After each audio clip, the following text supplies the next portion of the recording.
Hey everyone, Nick with Safety Reloaded again. I've been teasing the Chiappa Rhino in a couple of the other videos, and I figure it's time you all deserve the actual review. So here it is, the 4-inch Chiappa White Rhino. This is the 6-shot 357 Magnum version.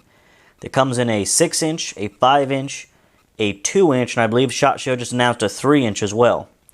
You can get it in 40, 357 Magnum, or 9mm. So besides being ugly as sin, what's the big deal about the Chiappa Rhino? What makes this different than the 686 from Smith & Wesson, your Ruger GP100s, your Taurus Judge, your Model 10s? What about this is any different than what's been on the market for the last 100 plus years?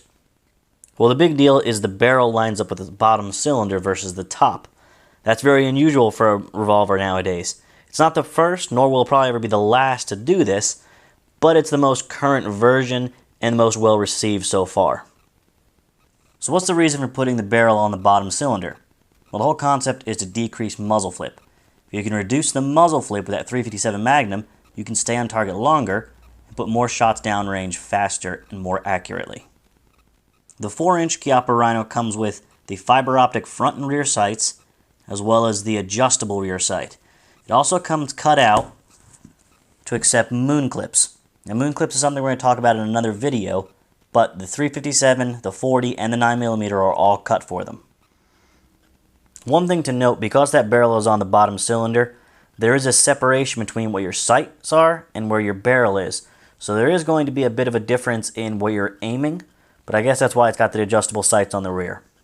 The trigger is fairly fat, which gives you good grip, but there's a little bit of take-up before you actually go through the double action and hit a brick wall. There's a fairly substantial stop right here before the actual break. Take up, pull through, brick wall, break. So one thing you'll notice is the hammer, what you would expect to be the hammer, hasn't moved this whole time. You may have seen a little red flag popping up. What that is this is a cocking lever, not a hammer. So when I pull this back to put it in a single action, you'll see the cylinder moved, this red flag popped up, and the trigger went back to that single action position. But when I let go, what you'd expect to be the hammers pop back up. All that's doing is putting it in single action mode because of where all the action's happening below that hammer area. The indicator tells you you're in single action, and your trigger position tells you you're in single action. Everything else is the same. Now you see it pops up as you go through a double action pull too. So those are the basics of the firearm.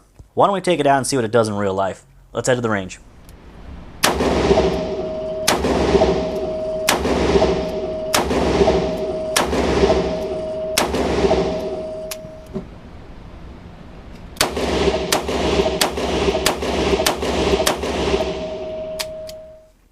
So we came back from the range, and one thing I didn't mention beforehand is if you're familiar with a revolver, you understand what a cylinder gap is.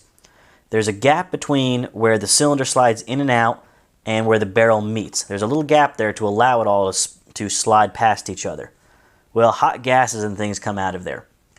In order to compensate for the fact that the barrel is lined up with the bottom cylinder, which is right where your hand is, they've cut this little channel in the bottom of it.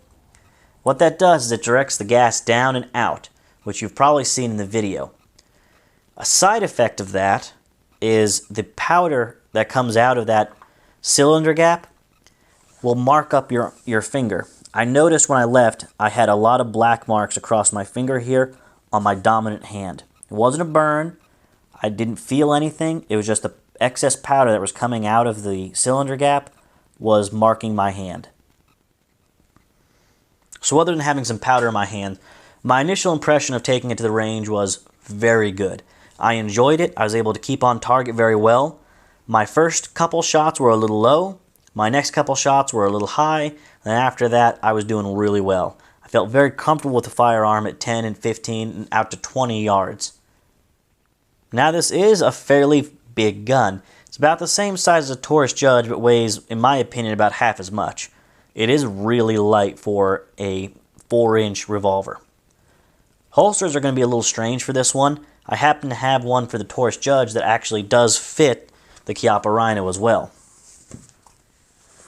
It's not pretty. It's an inside the pants style from Uncle Mike's. Again, this is for my Judge, but it fits this firearm. And I actually wore it for the last 2 days inside the waistband. It is thick, but it's not unmanageable, and it actually conceals fairly well. Hopefully we've answered some of the questions about the Chiappa Rhino you've had, and if we've missed anything or you want to see more, leave a suggestion below. Again, I'm Nick from Safety Reloaded. Keep training.